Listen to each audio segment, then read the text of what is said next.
Hello everyone, CG take में primary section के English section का एनालिसिस हमने देख लिया। अभी हम देखने वाले हैं पेपर 2 में इंग्लिश सेक्शन कैसा था, कौन कौन से क्वेश्चन थे और कितने टफ लेवल के क्वेश्चन पूछे गए थे। तो बेसिकली सभी क्वेश्चन को एनालाइज करते चलेंगे। सबसे पहला क्वेश्चन जो आपको दिख रहा है वो है पैसेज, जो कि 61 से 65 तक के पैसेज थे। सही आंसर देखने की कोशिश करेंगे। देखो, ये पैसेज ना मेनली था माउंटेनियर के ऊपर, की माउंटेनियर भी बहुत ज्यादा ब्रेव काम करते हैं, जो माउंटेन में क्लाइंब करने वाले होते हैं, जो है ना एवरेस्ट वगैरह में जो चढ़ते हैं उन लोग, उनसे रिलेटेड पैसेज था। ठीक है, देखो क्वेश्चन नंबर 61 जो कि पहला क्वेश्चन था इस सेक्शन का। How does the sound of the waterfall appear to lovers of mountains. जो माउंटेन लवर्स होते हैं उनको वाटरफॉल का जो साउंड है वो कैसे अपीयर होता है। तो 4 ऑप्शन है, देखेंगे आप। लाइक हाईली, है ना, अगर आप पूरे पैसेज को पढ़ेंगे तो आपको क्लियर होगा कि ये लाइक जॉयफुल क्लैपिंग ऑफ मेरी प्रिमिटिव डांसेस, ये ऐसा प्रतीत होता है माउंटेनियर्स को, क्या वाटरफॉल का जो साउंड है। तो ऑप्शन नंबर सी आपका यहां सही आंसर हो जाएगा। ठीक है, चलो अगला क्वेश्चन देखो। Mountaineering helps scholars who study. जो माउंटेनियरिंग है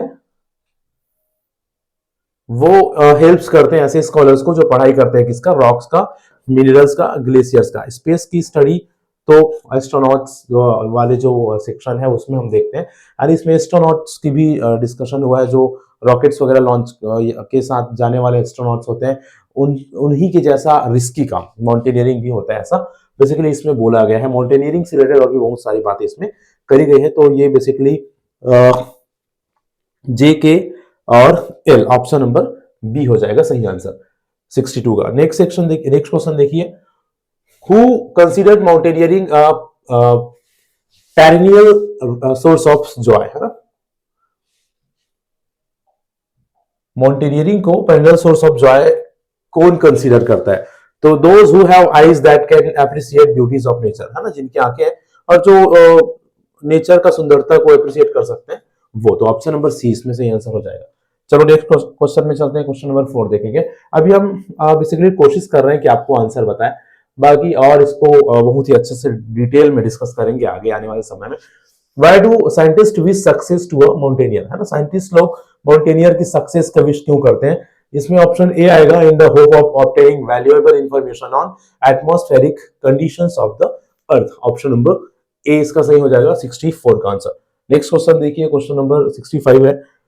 what is the antonyms of word primitive. Primitive का एंटोनिम्स पूछा गया है। प्रिमिटिव का मतलब होता है प्राचीन, प्रिमिटिव का मतलब होता है प्राचीन, और प्राचीन का तो एंटोनिम्स हो जाएगा एंशिएंट का मतलब भी प्राचीन होता है। अर्लीस्ट का मतलब होता है सबसे शुरू वाला, है ना, तो वो भी लगभग प्राचीन से रिलेट हो गया।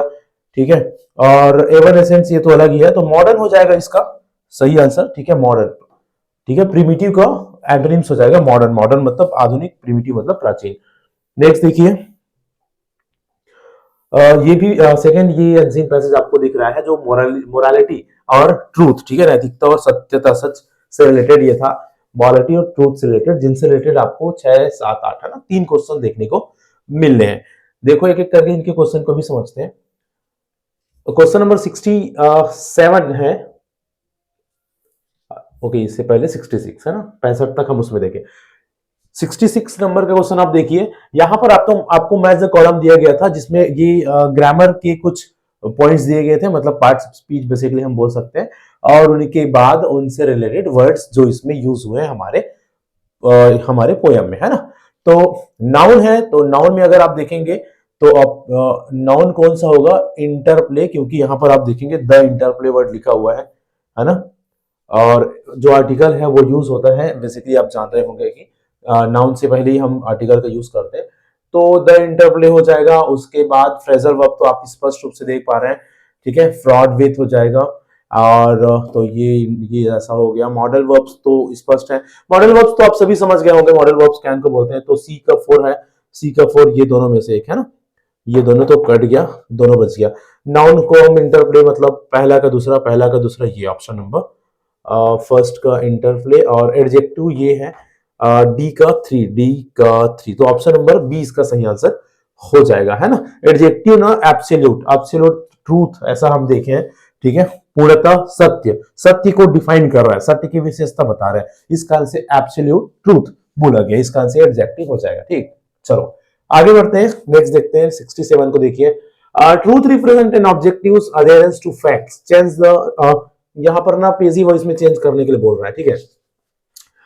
तो पेजी वॉइस में चेंज हम जब करेंगे इस सेंटेंस को तो ये हो जाएगा, ऑब्जेक्ट को हम शुरू में लिखते हैं, है ना। बोला क्या जा रहा है, truth represent an objective adherence to fact. तो इन ऑब्जेक्टिव अधेरेंस शुरू में होगा, है ना, इन ऑब्जेक्टिव अधेरेंस, ये सेकंड, टू फैक्ट ये तीसरा, हैज बीन, क्योंकि हैज आया तो कोई भी समझ सकता है कि हैज के बाद बीन आएगा, और क्योंकि परफेक्ट पैसिव वॉइस में चेंज करने के लिए बोल रहा है ना। टू फैक्ट तो पहला, दूसरा और ये तीसरा है, चौथा, ठीक है। NONOMKL, है ना, बाय ट्रूथ लास्ट में आ जाएगा। ऑप्शन नंबर सी इसका सही आंसर हो जाएगा, ऑप्शन नंबर सी। 68 देखिए, in the following line of the passage challenging individuals to navigate, the word challenging is, अब चैलेंजिंग जो वर्ड आया ना, चैलेंजिंग इंडिविजुअल्स, तो ये एक तरह से कैसा इंडिविजुअल्स, चैलेंजिंग इंडिविजुअल्स। तो जब भी किसी का विशेषता बताने के लिए कोई वर्ब आ जाता है, ठीक है, वो भी आईएनजी फॉर्म में, तो वैसे वर्ब को प्रेजेंट पार्टिसिपल बोला जाता है। क्या बोला जाता है? प्रेजेंट पार्टिसिपल बोला जाता है। हालांकि जीरन में भी आईएनजी लगा रहता है, लेकिन वो दूसरे सीन को इंडिकेट करता है। यहां पर ये डिफाइन करने के लिए आया है इंडिविजुअल्स को, कैसे इंडिविजुअल्स, चैलेंजिंग इंडिविजुअल्स, तो इस कारण से ये हो जाएगा प्रेजेंट पार्टिसिपल, ठीक है। चलो ऑप्शन नंबर 20 में आ जाएगा। 69 को देखेंगे तो फिर से एक पैसेज है और उनके बाद 69 नंबर का क्वेश्चन है। पैसेज रिलेटेड है किससे? एक राजा से। एक बार एक राजा हुआ करता था, है ना, जो हाथी का शिकार करना चाहता था, लेकिन बहुत सारे प्रयास के बावजूद भी वो हाथी का शिकार नहीं कर पाया। तो उसने एक इनाम रखा कि जो कोई भी हाथी का शिकार करेगा उनको आधा राजपाट दे दिया जाएगा। तो वही एक टोटोइस था, कछुआ, वो आता है, वो राजा को रिक्वेस्ट करता है, इंसिस्ट करता है कि मैं शिकार करूंगा, और वो विशेष प्लानिंग से एक होल बना देता है बहुत बड़ा सा, और उसमें चतुराई से हाथी को फंसाता है। तो ऐसा कुछ ये अनसीन पैसेज है। इनसे रिलेटेड क्वेश्चन देखेंगे। पहला क्वेश्चन देखिए 69, which of the following is most near by the same in meaning as the word adorn. Adorn का मतलब होता है, अडॉर्न का मतलब होता है सुशोभित करना किसी को, है ना, सजाना, ऐसा कुछ, है ना। तो स्टफ्ड तो नहीं होगा, है ना, अडॉर तो नहीं होगा, चार्म भी नहीं होगा, डेकोरेटेड इसका सही हो जाएगा। इसका सुटेबल मीनिंग की अगर हम बात करें तो अडॉर्न का मतलब हो जाएगा डेकोरेटेड, सजाना, सुशोभित, शोभित करना, ठीक है। चलो 70 नंबर का क्वेश्चन है, which of the following is most nearly the same in meaning as the word insisted. Insist करना मतलब होता है रिक्वेस्ट करना एकदम ज्यादा। रिवाइव मतलब पुरानी कुछ बातों को रिवाइव करना, वो अलग बात है। रिपीट करना, है ना, और इनवाइट, इनवाइट मतलब तो आमंत्रण है। तो इंसिस्ट करना मतलब एक मिनट, JNK तो JNK नहीं, ठीक है।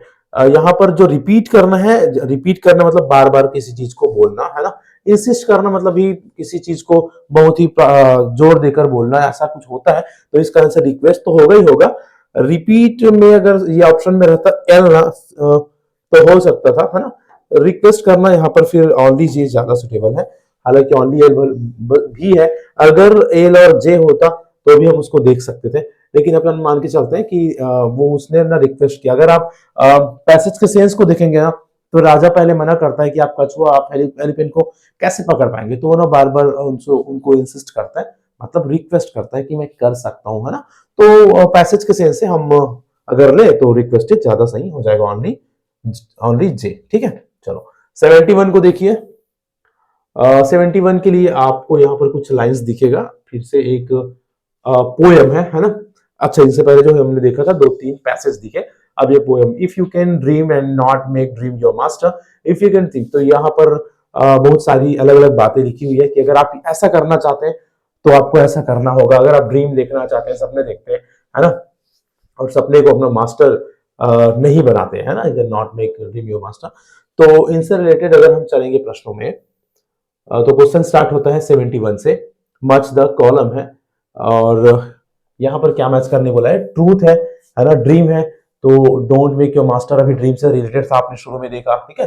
एम है, थॉट शुड नॉट बी, ठीक है। तो इस तरह से अगर 2-3 को आप पहचान लेते हैं ना, तो उसके आंसर तक पहुंच जाएंगे। तो पैसेज के हिसाब से अगर हम देखें तो बी का फर्स्ट और सी का फोर्थ, बी का फर्स्ट एंड सी का 4, हाँ, ये ऑप्शन हो जाएगा ऑप्शन नंबर बी, ठीक है, इसका सही answer A3, B1, C4 and D2, ठीक है। चलो नेक्स्ट चलते हैं क्वेश्चन नंबर 72 में। क्वेश्चन नंबर 72 है fill in the blanks with correct sequence. Correct sequence पूछा गया है इसमें। यहां पर ना खाली स्थान दिख रहा है आपको, है ना, और इस खाली स्थान में क्या क्या आएगा उसको सीक्वेंस वाइज आपको फिल करना है। ठीक, देखो सबसे पहले है द पोएट। ठीक है, द पोएट, अब आप क्या लिखेंगे, द पोएट हो जाएगा एडवाइज्ड। पोएट ने एडवाइस किया, क्या एडवाइस किया, the poet advised to listen, सुनने का, क्या सुनने का, नो वेट, लिसन नहीं, the poet advise to develop courage to listen, ये तीसरा, लिसन तीसरा हो जाएगा, लिसन द ट्रूथ, फिर उसके बाद हो जाएगा ट्विस्टेड बाय रॉक्स। ठीक है, ट्विस्टेड बाय रॉक्स, तो ये चौथा, और रॉक्स हो जाएगा पांचवा, रॉक्स मतलब बुरे लोग। ठीक है, तो ये हो जाता है एम के ओ एल एन, एम के ओ एल एन, है ना, ऑप्शन नंबर सी। क्या हो जाएगा, ऑप्शन नंबर सी सही आंसर हो जाएगा। ठीक है भाई, चलो अगर हम चलेंगे क्वेश्चन नंबर 73 को देखते हैं। यहां पर असर्शन रीजन बेस्ड क्वेश्चन आपको दिखाई दे रहा होगा, देखो पढ़िए एक बार। For the below assertion reason choose the correct alternatives with reference to the given poem. Poem के रेफरेंस से हमको इनको सॉल्व करना है। Rocks do not distort the truth. Rocks का मतलब होता है बुरे लोग, है ना, उन लोग क्या नहीं करते, they do not distort the truth, सत्यता को तोड़ मरोड़ कर पेश नहीं करते बोल रहे। लेकिन हमको पोयम में देखने को मिलेगा कि जो ऐसे लोग होते हैं ना, उन लोग सत्यता को, सच को तोड़ मरोड़ कर पेश करते हैं, सामने रखते हैं। ठीक है, तो ये हो जाएगा गलत, ये जो स्टेटमेंट है। ठीक है, ये पहला स्टेटमेंट गलत, असर्शन गलत है। रीजन देखेंगे, do not make your thoughts your goal, है ना, अपना जो थॉट्स है उसको अपना गोल नहीं बनाए, तो ऐसा हमने पोयम में देखा था जो कि सही था, है ना, ये वाला लाइन हमको पोयम में मिलेगा। ठीक है, तो असर्शन गलत है, रीजन सही है, असर्शन गलत है, रीजन सही है। Assertion is false, reason is true, option number D आ जाएगा। क्या आ जाएगा, ऑप्शन नंबर डी 73 का। 74 में चलेंगे, with reference to the given poem triumph and disaster. Triumph का मतलब होता है जीत, विजय, और डिजास्टर का मतलब होता है नष्ट हो जाना, है ना, बर्बादी। ठीक है, तो दोनों क्या है, दोनों वर्ड एक दूसरे के सिमिलर नहीं है, होमोफोन्स नहीं है, अपोजिट इन मीनिंग है। क्या है, अपोजिट इन मीनिंग। ठीक है, option number B, option number B. Next देखिए, what does the poet advise about dealing with triumph and disaster. जो पोयम है ना, उसमें पोएट ने क्या बोला है कि ट्रिम्फ, विजय और बर्बादी से कैसे डील करना चाहिए। टू ट्रीट देम डिफरेंटली, उनको अलग अलग ट्रीट करना है, ऐसा नहीं, बल्कि to treat them just the same, दोनों को एक जैसा। अगर आप जीत भी रहे हो तो भी उतना ही खुशी मनाओ, या वैसे ही डील करो, रिएक्ट करो। हार भी रहे हो, डिजास्टर हो रहा है तो भी लगभग वैसे ही रिएक्ट करो। एकदम ज्यादा खुश हो जाना, एकदम ज्यादा दुखी हो जाना, हो जाने वाली बातें सही नहीं होती। इससे रिलेटेड ये बात यहाँ पर बोली गई है। ठीक है, चलो अगला देखो, 76 है, the test design to find out whether the learner has learn something well or whether she or he needs special help. उसने कुछ सीखा या कुछ जरूरत है उनको, इस चीज को टेस्ट करने के लिए कौन सा टेस्ट दिया जाता है, तो डायग्नोस्टिक टेस्ट दिया जाता है ना। कौन सा टेस्ट दिया जाता है इसको टेस्ट करने के लिए, डायग्नोस्टिक टेस्ट, डायग्नोस्टिक टेस्ट, डायग्नोस्ट करना, पहचान करना। ओके, नेक्स्ट चलेंगे 77 में। 77 नंबर का क्वेश्चन आपको यहां दिखाई देगा। ये एक लॉन्ग पैसेज है फिर से, है ना, और इस पैसेज के बेस पर आपको आंसर देखने क्वेश्चन देखने को मिलेगा। The input of solar, solar energy से रिलेटेड ये प्रश्न है, ये पूरा पैसेज है, और इस पैसेज के ऊपर एक ही क्वेश्चन आपको देखने को मिलेगा। ठीक है, मतलब ऐसे भी क्वेश्चन पूछे गए हैं पूरा पैसेज की जैसा, है ना, पूरा पैसेज दिया गया है और एक ही प्रश्न उनसे पूछा गया है। ठीक है, तो कुल मिलाकर देखा जाए कॉम्प्रिहेंशन के ऊपर ज्यादा जोर दिया गया है इंग्लिश पोर्शन में।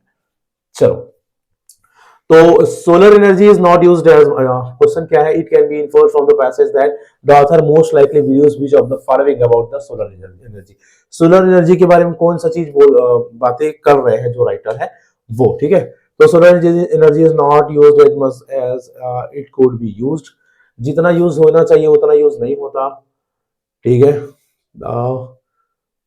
ऑथर मोस्ट लाइकली, तो ये नहीं बोले हैं इसमें पोएम ने, पोएट ने। क्वेश्चन नंबर 1 नहीं आएगा, सॉरी ऑप्शन नंबर 1 नहीं आएगा। सेकंड देखते हैं, ये नहीं है। It is not possible to develop direct forms of solar energy, ये भी नहीं बोले हैं। ट्रीज प्लांट्स ये बोले and organic matters can store solar energy, ठीक है। ये बात किया गया है किसमें, इस पैसेज में। अगर पैसेज को अच्छे से देखेंगे समझ में आ जाएगा, ठीक है। 78 देखिए, which of the following skills are develop naturally, कौन सी स्किल्स नेचुरली डेवलप होता है, तो ये है सीधा सीधा क्वेश्चन पेडागोजिकल सेक्शन से, पेडागोजी वाले सेक्शन से, कि भाई कौन सा लैंग्वेज स्किल्स है जो नेचुरली डेवलप होता है। तो सुनना नेचुरली होता है और बोलना नेचुरली होता है, बाकी फिर रीडिंग और राइटिंग वगैरह तो सीखना पड़ता है, वो नेचुरली नहीं आता है कि नहीं, ठीक है। ओके, तो ऑप्शन नंबर ए यहां पर हो जाएगा, जब भी नेचुरल की, इजी क्वेश्चन था एक। अब देखिए तो 79 देखिए, read the following paragraph and answer the question given below. फिर से पैराग्राफ दिया गया है और इस पैराग्राफ से रिलेटेड आपको एक ही क्वेश्चन देखने को मिलेगा, ठीक है। ये पैराग्राफ था किससे related, air and water, soil and also, हाँ, जो सॉइल पोल्यूशन है वो किन किन कारणों से मृदा का प्रदूषण, सॉइल पोल्यूशन होता है, उन सभी कारणों को यहाँ पर दिया गया है। और आखिरी पूछा गया है कि कौन सा कारण, देखो क्या पूछा गया है, all of the following are given as cause of soil pollution except, ठीक है। इस तरह से इस फॉर्म में एक क्वेश्चन बना है, दो क्वेश्चन है ना, सारे कारण है सिर्फ एक को छोड़कर, एक्सेप्ट किसको छोड़कर, पूरे पैसेज में ना the leaching of air pollution की बात हुई है सॉइल पोल्यूशन के लिए, है ना, the decomposition of organic matter, the increasing amount of dissolve salt की बात हुई है, the dumping of hazard waste की बात हुई है। सिर्फ इसकी बात नहीं हुई है उस पैसेज में कि जो जो सॉइल पोल्यूशन है वो डिकम्पोजिशन ऑफ ऑर्गेनिक मैटर के कारण मृदा प्रदूषण या सॉइल पोल्यूशन होता है, ऐसी बातें पैसेज में नहीं करी गई। तो इसका आंसर ऑप्शन नंबर बी यहां पर सही हो जाएगा, ठीक है। चलो आगे बढ़ेंगे, नेक्स्ट क्वेश्चन को देखते हैं। क्वेश्चन नंबर, ये कौन सा नंबर का क्वेश्चन था, 79, तो 80 यहां पर हो जाएगा। क्वेश्चन नंबर 80 है, arrange the Indian language. Indian language को अरेंज करने के लिए बोला जा रहा है, तो किसके हिसाब से, largest to smallest group of speaker, बोलने वाले के संख्या के आधार पर कौन सा लैंग्वेज ज्यादा बोला जाता है, कौन सा लैंग्वेज कम, ठीक। तो सबसे ज्यादा बोले जाने वाले लैंग्वेज की अगर हम बात करें हमारे इंडिया में, तो वो है इंडो यूरोपियन, जो कि मुख्य रूप से सबसे ज्यादा एरिया में बोला जाता है, क्या, इंडो यूरोपियन, है। उसके बाद साउथ में द्रविडियन लैंग्वेज आपको देखने को मिलती है, तो एल के हो जाएगा, है ना, एल सबसे ज्यादा है ना, फिर हो जाएगा आपका के, फिर ओ, है ना। इस तरह से आपके ऑप्शन नंबर डी सही ऑप्शन हो जाते हैं, एल के ओ एन एम, ठीक है। तो इस क्वेश्चन को देख लीजिएगा आपने कौन सा इसमें टिक लगाया है, कौन सा आप आंसर लिए हैं। 81 देखिए, क्वेश्चन नंबर 81 देखते हैं। चलिए, पेडागोजी से भी लगभग एकदम सीधा सीधा क्वेश्चन नहीं पूछे हैं, बहुत डीप या थोड़ा सा सेंटेंस या क्वेश्चन को लॉन्ग करके पूछा गया है, ठीक है। लेंदी क्वेश्चन हम इसको बोल सकते हैं। Match the sub process of writing in column. Writing जो सब स्किल्स है, हमने सब स्किल्स डिस्कस किए थे, है ना। राइटिंग सब स्किल्स को यहाँ पर एक्सप्लेन किया गया और उनको आपको मिलाना है। Pre writing, drafting, sharing, reviving and editing, ठीक है। ये सभी राइटिंग सब स्किल्स है, राइटिंग स्किल्स के। तो प्री राइटिंग का मतलब होता है लिखने से पहले ना आइडियाज वगैरह सोचते हैं, वो प्री राइटिंग कहलाती है कि हमको क्या लिखना है, ठीक है। तो प्री राइटिंग चला जाएगा, जर्मिनेशन ऑफ आइडिया, आइडिया को थोड़ा सा सोचना, जन्म देना, है ना, शेपिंग द स्केलेटन। फिर क्या होता है, ड्राफ्ट करते हैं उसको, तो जो हम सोचे हैं ना उसको शेप करते हैं, है ना, बनाते हैं कि हमको किस तरह से उसको लिखना है, ठीक। तो ए का हो जाएगा थर्ड, बी का हो जाएगा फर्स्ट। ए का थर्ड, बी का फर्स्ट, किसमें है देख लेते हैं।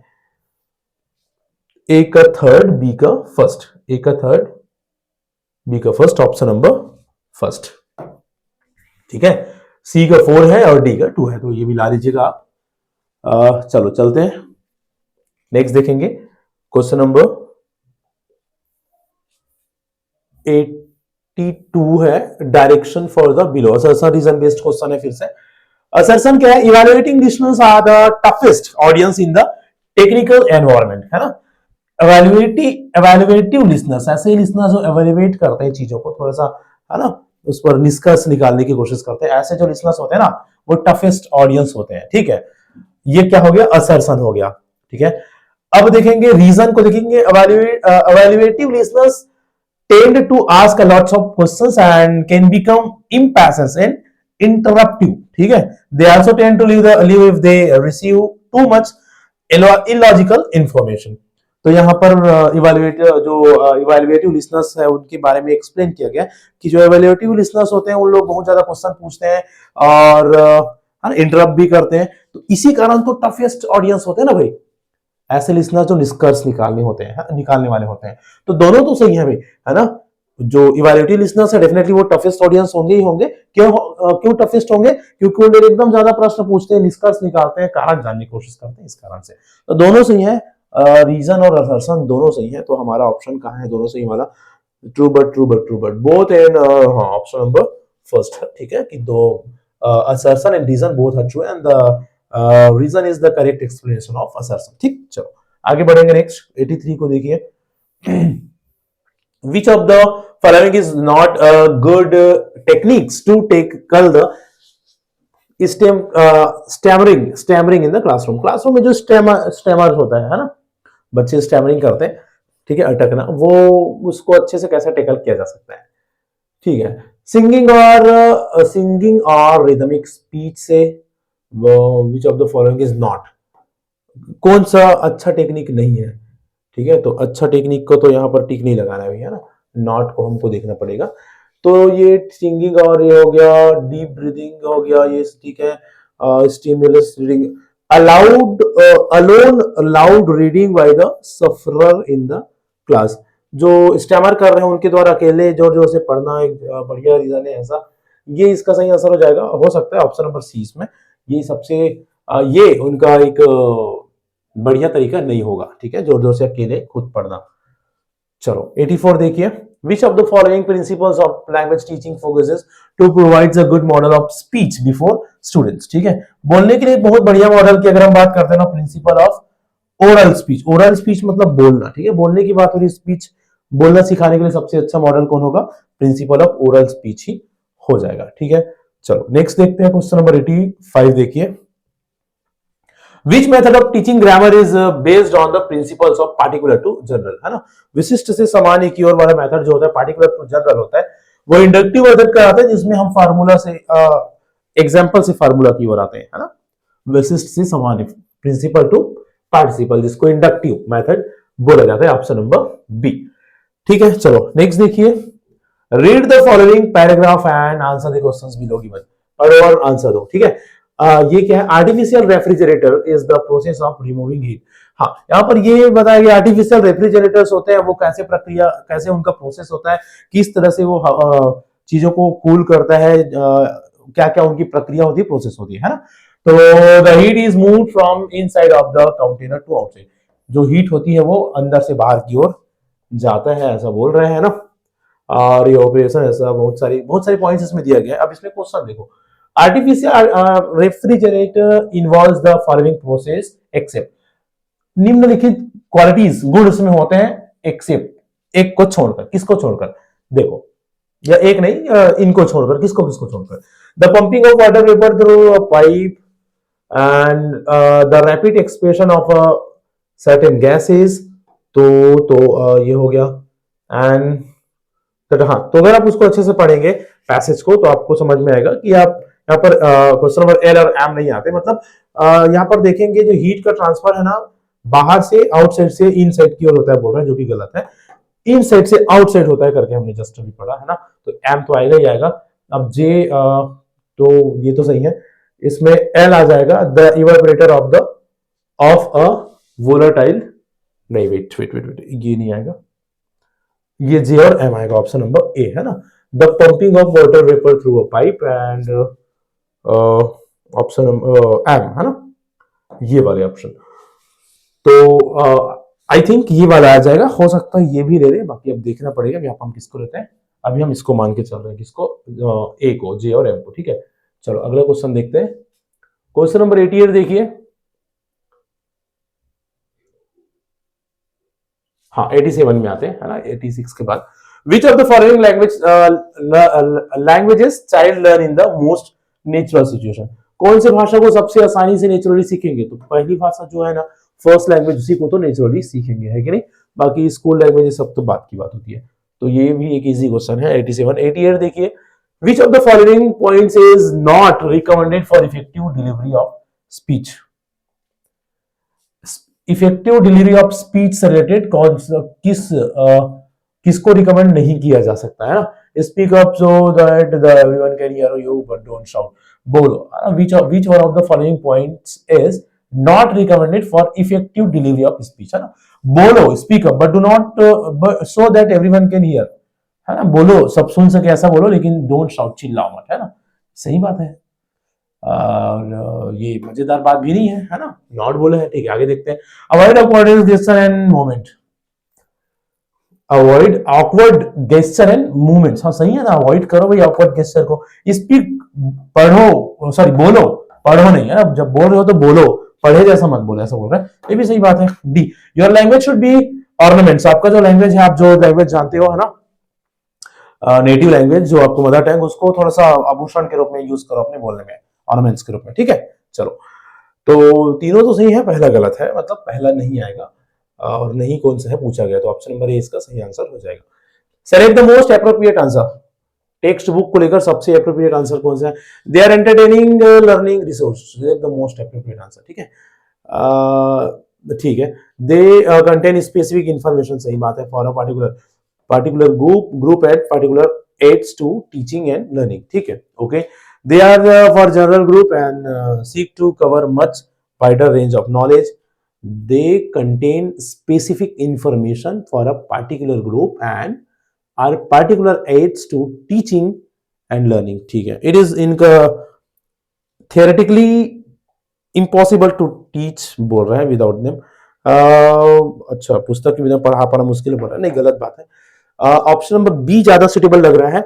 दे आर फॉर जनरल ग्रुप, कुछ सामान्य ग्रुप के लिए होते हैं, and seek to cover much wider, नहीं, ऑप्शन नंबर बी ही इसका ज्यादा सुटेबल आंसर लग रहा है। इसका क्वेश्चन नंबर 89 का, कि जो पुस्तक होते हैं, बुक्स होते हैं, टेक्स्ट बुक जो होते हैं, वो किसी उनमें कुछ विशेष सूचना होता है, सही बात है, विशेष सूचना तो होता ही है ना। और प्रैक्टिकल एड्स भी होते हैं पढ़ाने के लिए बच्चों को, ठीक है। चलो नेक्स्ट क्वेश्चन देखते हैं, 90 को देखिए। लास्ट क्वेश्चन था, put the following methods of teaching reading in complex to simple. Okay, ये जो वर्ड्स दिख रहा है उनको कॉम्प्लेक्स टू सिंपल के वे में आपको रखना है, ठीक है। तो अगर हम देखें तो सबसे कॉम्प्लेक्स क्या हो जाएगा?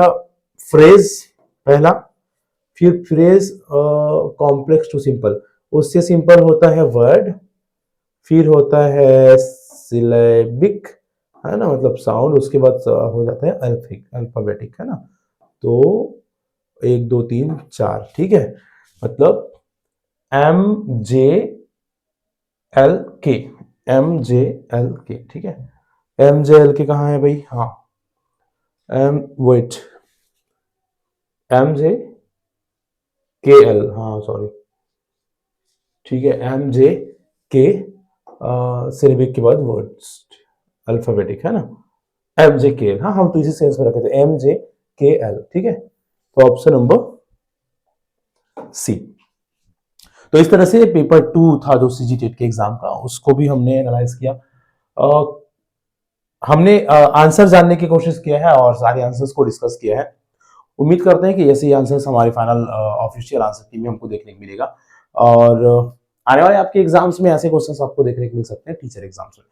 तो डेफिनेटली इंग्लिश और जितने भी पोर्शन है सीजीटेट में, वो थोड़ा सा टफ लेवल में या तो थोड़ा सा कॉम्प्लेक्स लेवल में पूछे गए थे, और व्यापक हो सकते हैं आने वाले दिनों में शिक्षक भर्ती भी ऐसे क्वेश्चन पूछे। तो फिलहाल पेपर 2 के इस एनालिसिस वीडियो में इतना ही। मिलते हैं किसी और इंफॉर्मेटिव और इंपॉर्टेंट क्लास के साथ नेक्स्ट वीडियो में, तब तक के लिए थैंक यू सो मच।